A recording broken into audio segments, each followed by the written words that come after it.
Hello. You're listening to Gunsmoke on Wild West Tales Radio.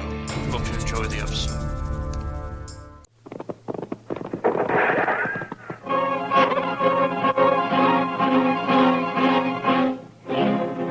Around Dodge City and in the territory on west, there's just one way to handle the killers and the spoilers. And that's with a U.S. Marshal and the smell of gun smoke.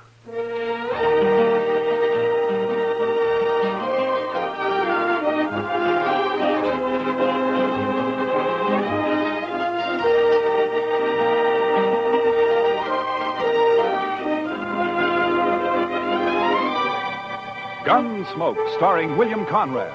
The story of the violence that moved west with young America. The story of a man who moved with it. Matt Dillon, United States Marshal.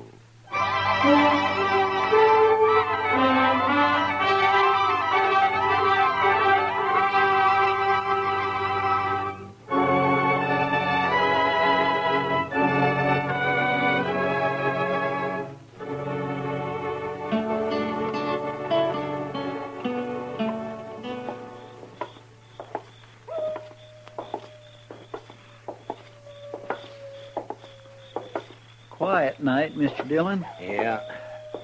Except for that coyote. He's wailing his head off out there. Mad at the moon, I guess. Or in love, maybe. Oh?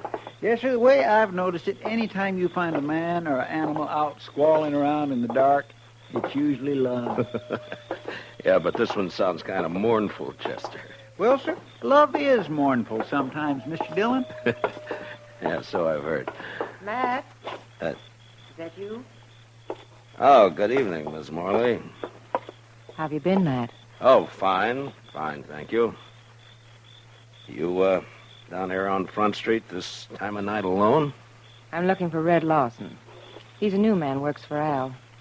Al's meeting him sometime after midnight, and they're going out on a cattle buying trip. I want to talk to him first. You satisfied? Well, it's just that this is no place for a woman alone, Miss Morley. Maybe you better go home. There are other women down here. They belong here, Miss Morley. They work here. Oh, don't be so stuffy, Matt. And call me Ava for once. Everybody else does. Well, your husband might take exception to that, Miss Morley. Now, you're blaming me for what happened before, aren't you? I'm not blaming you for anything, Miss Morley. I didn't tell him to get into a gunfight over me. It wasn't my fault. I didn't say it was. Chester, you better see that Miss Morley gets home, all right? Yes, sir. I can get home by myself. My, she's pretty as a picture. It makes you wonder. Yeah, maybe you were right, Chester. With a woman like that, love might be kind of mournful.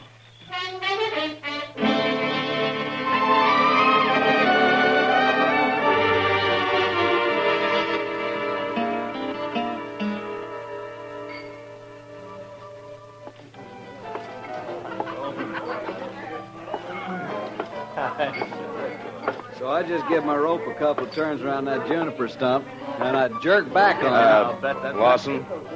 Oh, hi, Marshal. I wonder if I could see you for a minute, huh? Yeah, sure. Be right back, boys.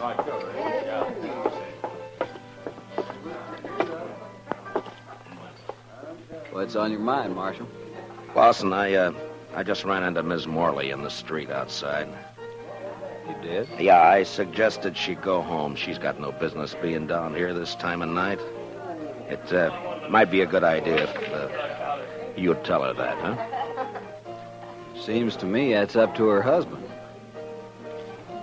Look, you're new here, Lawson. I guess you didn't know Fred Curtis and the Santa Fe Kid. I heard about it. A couple of fools, as far as I can see. Yeah, I guess they were. After they met Miss Morley. Hey, look, Marshal. What's your stake in this? I got no stake. What Miss Morley does is her own business, as long as it doesn't cause any trouble. I'm just trying to keep her peace, that's all. I feel kind of sorry for her, that's all. Al treats her like a dog. Uh-huh. Fred and the kid used to talk the same way. Like I said, a couple of fools. I'm not. I hope not. See you around, Marshal. Yeah, sure. Oh, I would think so. Sure. Hi, Kitty. Could I speak to you? Oh, sure, Matt. Excuse me, boys. I'll be back. All right. You hurry back now. What, Matt? Kitty, has Al Morley been in tonight? Oh, no. I haven't seen him, Matt. Should he have been around? Oh, not necessarily. He and Lawson are riding out around midnight on a cattle buying trip. I just thought they might be meeting here. Oh, well, not yet anyway. Jesse Wells would know what their plans are, though. Jesse Wells? Yeah, the bartender down there at the end, the young one. You know him. Oh, yeah, sure. Why would he know? Well, he's going along. Al asked him to help out. They're going to follow the Lazy Bee roundup. Try to get in ahead of the buyers from Chicago. Oh, yeah.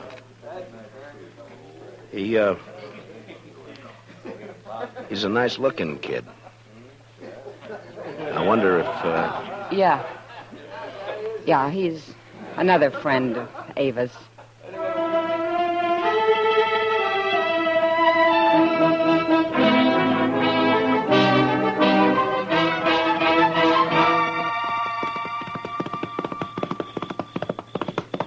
Oh, boy.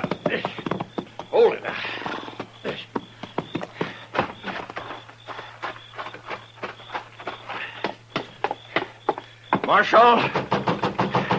Marshal Dillon. Oh, come on. Wake up, Marshal. All right. Take it easy. Who is it? Jesse Wells, Marshal. Open the door. All right, just a second till I get it. What's the trouble, Wells? Al Morley, Marshal. And you better get your horse, because we got to ride back out there. Out where? What happened? Buffalo Flats. We camped there to wait for the roundup crew. And Al's dead, Marshal. He's knifed in the back. Did you do it? No. It was Red Lawson. He knifed Al and he stole the money we were going to use to buy cattle. What in the world is going on, Mr. Dillon? You better saddle up, Chester. We got a ride. What's the trouble? The usual. Nothing new but the names. Seems Red Lawson turned out to be a fool in spite of himself.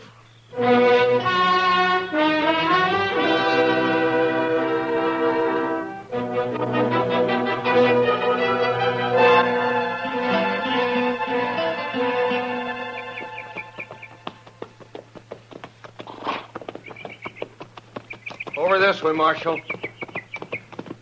Camp is right there by that plum thicket. Right. Be daylight in another 20 minutes. Hello, boy. Oh. He's laying over there by the bushes. Yeah, I see him.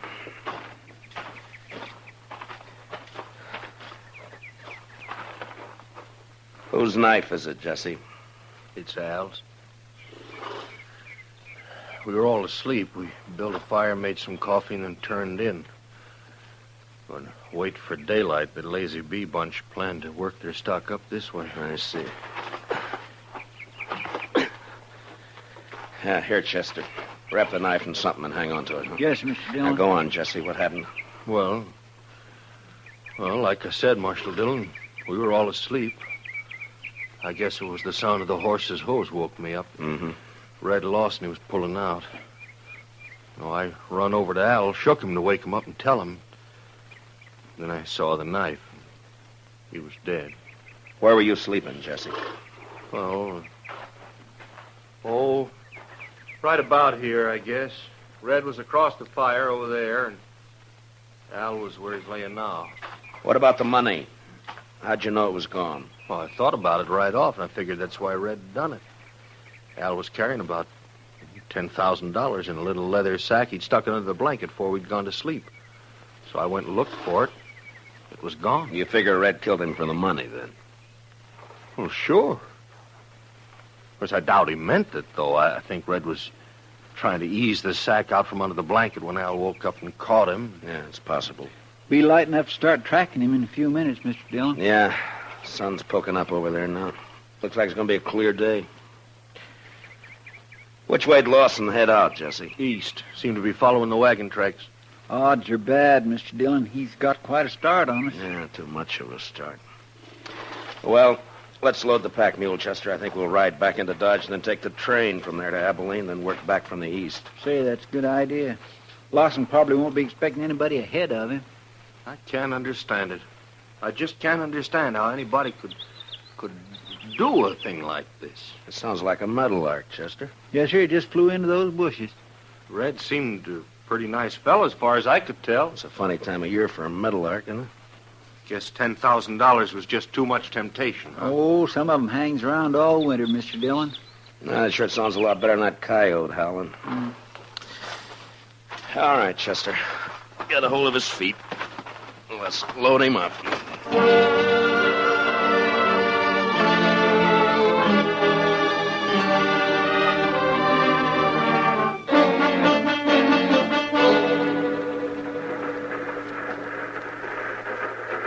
Sumac Creek water tank's right around the bend up ahead of us there. How long we stop here? Oh, about 5 minutes. Just long enough to take on water. Might as well relax, Marshal. It's a long ways yet to Abilene. Why, we ain't but 24 miles from Dodge City. Feels more like 100. These seats are harder than a saddle. Yeah. Say, this here feller you boys looking for, I guess he's a real mean enough. What? Oh, yeah. Mean enough. Well, it's just like I always say. This prairie country ain't never gonna be a law-abiding place to live.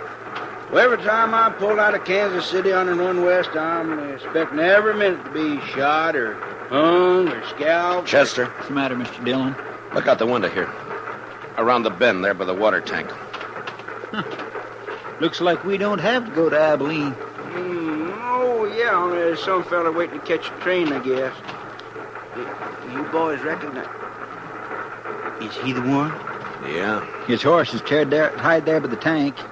Must have decided on a quicker way of traveling. Yeah, it looks that way. All right, Chester, he won't be expecting us. Let's get out in the vestibule and then drop off and take him as soon as the train stops. Yes, sir. Hey, Marshal, whatever you do, don't let him get on this train. Just keep the passengers away from the windows. In a way, it's too bad, Mr. Dillon. Miss Morley would have really enjoyed that $10,000. You're guessing, Chester. Well, he hasn't seen us yet. All right, let's go. Lawson, get your hands up. Bill. You're under arrest. Get your hands up. Look! He's running for his horse, Mr. Dillon. Lawson! He's gonna fight. You can't get away on foot. Lawson! Come on, Chester. That's a cutting it awful thin, Mr. Dillon. Giving a man 3 chances before you haul down on him. Well, we're still on our feet. He's not. Yeah, but it's a pushing the odds, though. Yeah, I guess. All right, pick up his gun there, will you? Yes, sir. Lawson? He's still alive, Mr. Dillon. Can you hear me, Lawson? Sure, I can hear you. There's a sack of money. Looks like it fell out of his coat. Yeah, I see it. Lawson, there's no doctor on the train. We're going to try to stop the bleeding and do the best we can for you. There'll be a train back toward Dodge City in about a half hour. We'll wait for it. Is that all right with you? I don't have any choice, do I? No, I guess you don't. You made your choice last night. Was she worth it?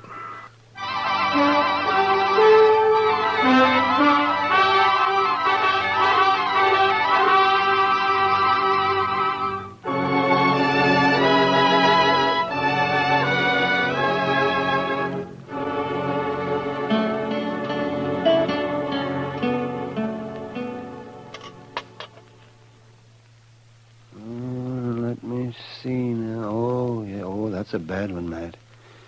Yes, I'd say the bullet's lying right in against his heart. I just tried to wing him, Doc, but we were both moving. You can't always call him, you know. No, I guess not. Well, I'm afraid that's about all I can do for him, Matt. It's not enough, is that it? He won't live an hour. Yeah, I wish he was conscious. I want to talk to him. Well, the stimulant might take effect, and then again might not. With this kind of a case, you never know. What is it you're after, Matt? Ms. Morley? Accessory before the fact? She could have been. Mm-hmm. Well, I'm a broken-down old man, Matt, but if that woman rolled her eyes at me just once, well, I do not know. I just might. Matt. Yeah. Lawson? Lawson, can you talk? Can you hear me, Lawson? Yeah. Sure. Was Ms. Morley in on it? Nobody was in on it. Did she know you were going to do it? She had nothing to do with it. Was she going to meet you somewhere later? She had nothing to do with it. It was my idea. Nobody else. Lawson. Lawson, listen to me. You're dying. Do you know that? Yeah. Yeah, I know. I can feel it.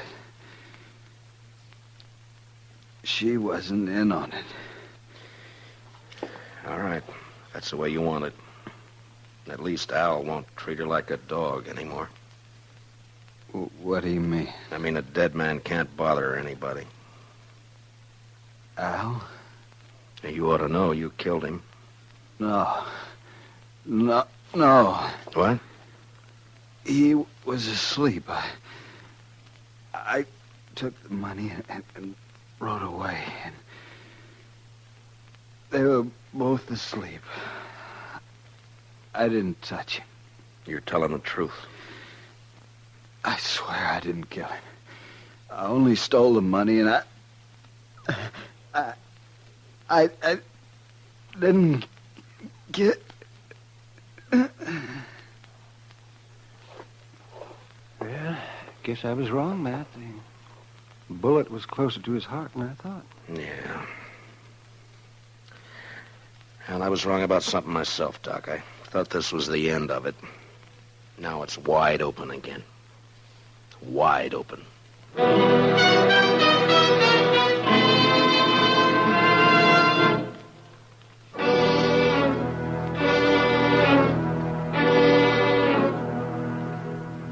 I don't see why you got me here just to ask the same things all over again, Marshal, because I told you how it happened. Yeah, I know, You Jesse. caught Red Lawson with the money on him. Now, what more proof do you need? It only proves he took the money, Jesse. It doesn't prove he killed Al.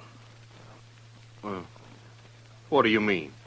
Chester, you better punch that fire up over there a little, huh? It does seem to be getting chilly in here. Now, what do you mean by that, Marshal? You killed Al yourself. Didn't you, Jesse? You're out of your mind. You woke up and saw Red steal the money and take off, and it gave you ideas. You slipped over and knifed Al in his sleep. You knew Lawson had got the blame for it. Well, sure. Sure, because he did it. He said he didn't. Dang stove.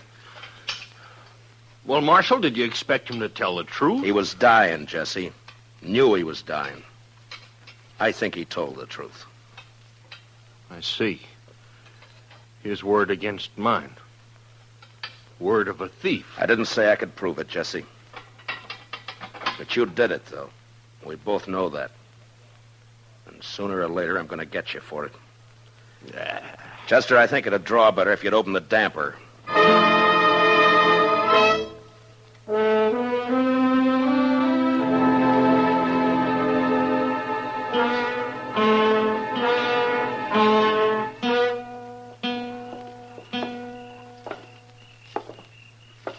Quiet night, Mr. Dillon.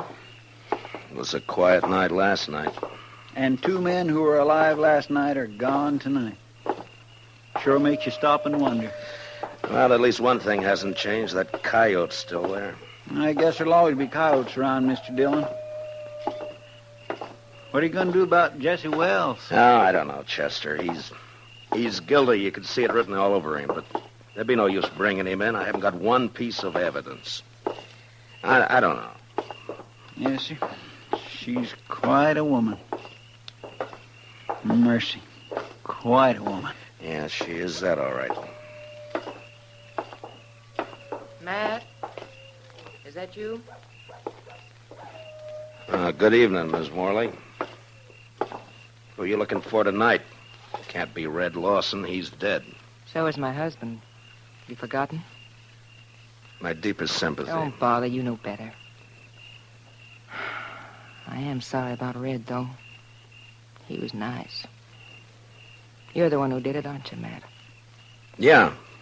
Yeah, I killed him. For you. I couldn't do anything else. I don't know why you say for me. It wasn't my fault. Yeah, sure, I know. You know. You don't know anything. You don't know how it feels to sit in a house alone with your husband dead. No one in town coming near you. Like he was poisoned or something. Sure, I don't feel sorry about Al, but I would have once. He's the one who changed me, made me feel different. I know it wasn't your fault. And you didn't even come to tell me he was dead. Why not? It's part of your job, isn't it? I didn't come and tell you, Miss Morley, because I figured that you'd... Chester? Yes, sir? Would you mind walking on ahead? I'll meet you on the Texas Trail in a few minutes. Well, All right, Mr. Dillon, if you say so. Well, I'll get some of everything. Why'd you send him away, Matt? I was just wondering if you were going to be home later tonight. Well, I could be. Around 10 o'clock, say? Sure, Matt. I'll be there.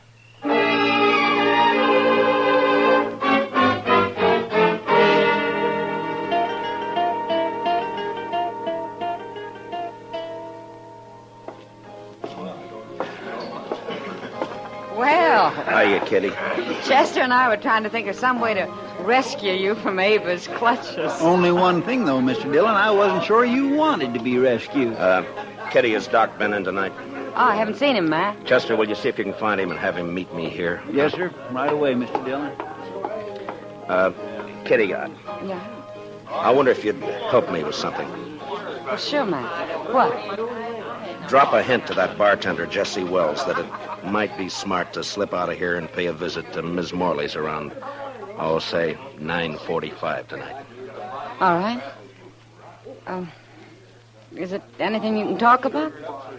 I don't exactly know how to talk about it, Kitty. I got a murder on my hands. I know who the killer is, and I can't touch him. So?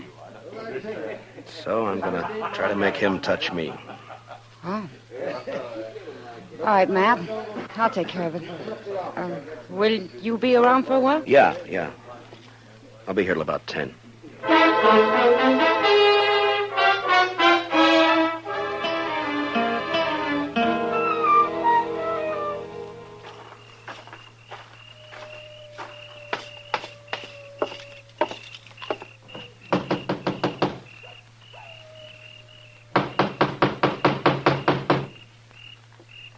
Who is it?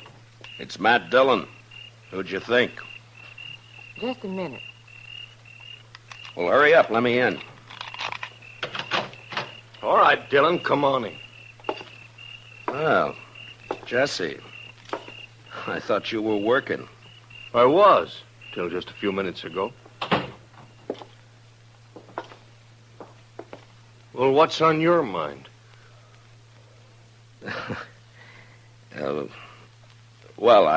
I think Mr. Dillon probably wants to ask me some questions or something. Yeah, I do, as a matter of fact. Jesse Wells, for instance. What? You didn't tell me he was going to be here, Ava. Well, What do you mean she didn't tell you? Wait, Ava, what about this? You were expecting him. You knew he was coming. Of course you knew I was coming. You and Matt Dillon. For how long? And what kind of a fool does that make me? I'm afraid you were born a fool, Jesse. That's why she picked you. She's so wonderful you said if only Al didn't stand in our way. I didn't tell you to kill him. I didn't mention it once. You didn't have to. Just kept dropping hints, leading me on. And all the time you and Matt Dillon. She's too smart for you, Jesse. You should have realized that. Yeah. And instead, I played right into your hands. Both of you. How, Jesse? Killing Al, getting him out of your way, giving the two of you a clear field. You're under arrest for murder, Jesse. What? Oh, you'd like that, wouldn't you? Both of you would. Sit around and laugh about it while you're waiting for me to hang. I said you're under arrest. Now hand over your gun. Oh, you don't, Dillon. You're not going to carry it that far. You're not taking me in for something both of you wanted me to do. Hand over your gun, Jesse. You want my gun, you got to take it away from me. Get away from the door. Oh, sure, I'll get away from you. Hold it, Mr. Wells!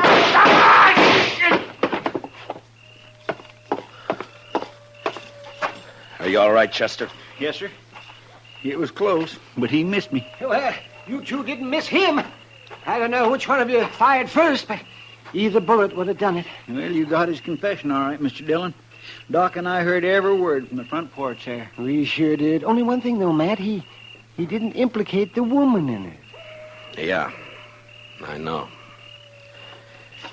Will you take charge, Doc? Oh, sure. Be glad to. Part of my job, you know. Matt, All right, Chester, let's go. Matt? Could I see you for a minute before you go? Matt? What's it add up to, Mr. Dillon? 3 men have been killed since this same time last night. Yeah. And you know, Mr. Dillon, I think maybe it's kind of all her fault. And you can't pin a thing on her. My. Well, there's one lucky thing.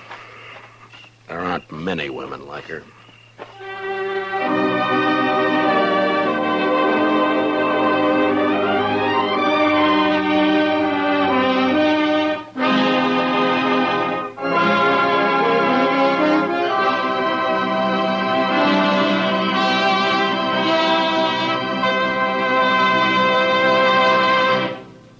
Gunsmoke, under the direction of Norman Macdonald, stars William Conrad as Matt Dillon, U.S. Marshal. Tonight's story was specially written for Gunsmoke by Les Crutchfield, with music composed and conducted by Rex Corey. Featured in the cast were Lillian Bayef, with Harry Bartell, Lawrence Dobkin, and Jack Crucian. Parley Baer is Chester, Howard McNear is Doc, and Georgia Ellis is Kitty. Gunsmoke is heard by our troops overseas through the facilities of the Armed Forces Radio Service. Join us again next week as Matt Dillon, U.S. Marshal, fights to bring law and order out of the wild violence of the West in Gunsmoke.